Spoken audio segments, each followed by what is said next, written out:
Okay. I'm exhausted and nervous. I'm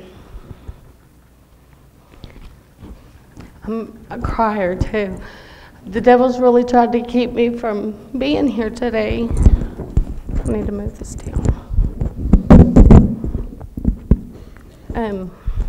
My sister's father passed away Monday, and we buried him yesterday. And my sister came home with me last night from Oklahoma. All of the family's still there. And she wanted to be here for me today, but she sent me a text earlier, and she told me that she just felt broken and she couldn't be here. So I'm going to try to get through this, because I knew this is where I was supposed to be today. Okay.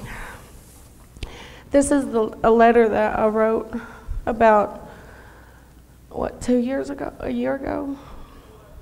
A little over a year ago, to Miss Dawn. I'm not good with words.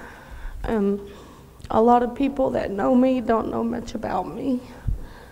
I come from a childhood of abuse, sexual abuse. My mom, she was a drug addict. And they say that goes on from generation to generation. Whatever you grow up in is how you are. Well, that's not true. I put a stop to that in 2010. So I'm just going to read this letter that I wrote to Miss Dawn real quick. I started writing this not knowing what to say. I prayed about it and just need to get it out. I started coming to Cornerstone in October 2010. Before that, I was addicted to meth. I stopped using 4 months before I started going to church, and I've been clean and sober since. Now I'm to the point where I need to tell my story, so I'm sharing it with you. Talk to Miss Dawn. I was brought up in church most of my life, but with my grandmother, and I went to church with her. My mom, she was off and on drugs my whole life. At the age of 15, me and my mom had a bad argument, and she always played favoritism with me and my sister. And I was 15, so I was kicked out. My clothes were thrown in the front yard. So I've been on my own since I was 15. Most of my families always pushed me away. Most of the time, things that's happened to me in my childhood should have never happened. I was put away in a girls' home at 13 because I couldn't deal with the things that were going on in my home. I knew that that's not how somebody should be raised. I was raped at the age of 13 by a friend of my mother's. And my mom thought I was crazy, and she put me away for that. She didn't believe me. So she chose her friends over me. At 15, I just didn't feel loved by anyone. I tried committing suicide twice, but that never worked. I felt like I didn't fit in anywhere. At age 15, I got pregnant with my son, Adrian. I really had no help from anyone. So I got married for the first guy that came along said he loved me. And that wasn't Adrian's father. At age 19 is when I first started using meth, and that was with my mom. That's the first time I ever put a needle in my arm. And I used it until 2010. I found Cornerstone, and I found where I belonged. All my life I prayed and knew God had a plan for my life. And I would get so mad at myself because I knew how I was living was wrong. My children deserved better than the mama they had. My husband deserved a better wife than he had. because he's been my rock through everything. I was blind to everything. If it wasn't for God putting Jose and Cornerstone in my life, there's no telling where I'd be. I still have trouble at times pushing people away or letting anyone get close to me because I have a fear of being pushed away. I don't want to push anyone away anymore, and I'm not giving up.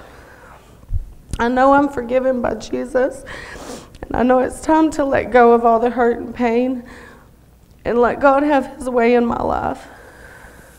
Now I've shared this with you, learning to let go and let God. I'm not afraid anymore. Please keep praying for me, and thank you for everything you've done for me and my family. I'm truly blessed to have you in my life. And that's still to today. There was some things that came along not too long ago. Storms, you call them. And I quit coming to church for a little while. But God always brings me back here. Because I know this is where I belong. My favorite scripture is Psalms. Anytime I feel lost or lonely or anything, or I just need to feel like I'm in that special place, just me and God, I always pray and always recite the scripture, Psalms 91.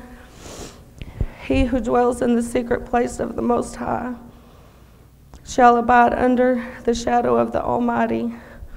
I will say of the Lord, he is my refuge and my fortress. My God, in him I will trust. And you have to trust in God, because if you can't trust in God, who else can you trust? And there's another scripture that popped up while I was sitting back there. I was like, what am I going to get up here and say? Because I did not know I was going to do this today.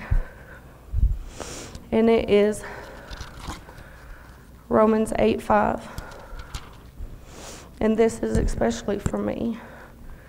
For those who live according to the flesh set their minds on the things of the flesh. But those who live according to the Spirit, set their minds to the things of the Spirit. Back then, in those days, every time I stuck that needle in my arm, I was living by the flesh. Just something to fill that void and to take all that hurt away and that pain away. And that's not how it was supposed to be. I knew it was wrong, but the Lord never left me. And that seed that my grandma planted years ago, taking me to church, it's finally growing. And God, his timing is always perfect. And now I'm still a work in progress, but there's still things that I struggle with, and thoughts, you let your thoughts get to you. But now I'm trying to live by the Spirit and pray every time instead of turning to a drink or some kind of addiction, just pray about it. And that's what I had for you today, so I hope.